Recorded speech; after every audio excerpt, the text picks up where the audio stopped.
नमस्कार बंधुरा फिरे एलाम एक नतून भिडियो निये।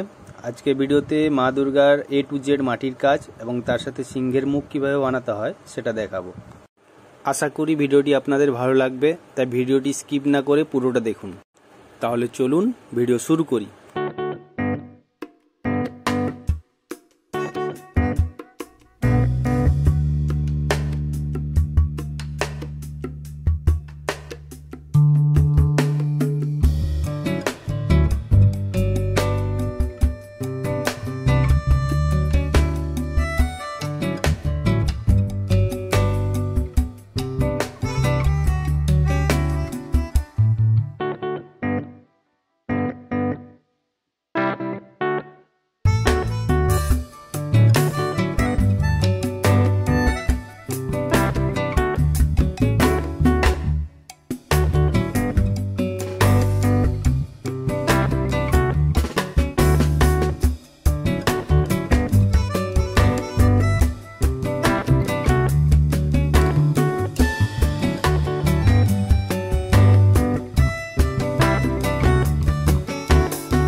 আজকের ভিডিও এখানেই শেষ করছি।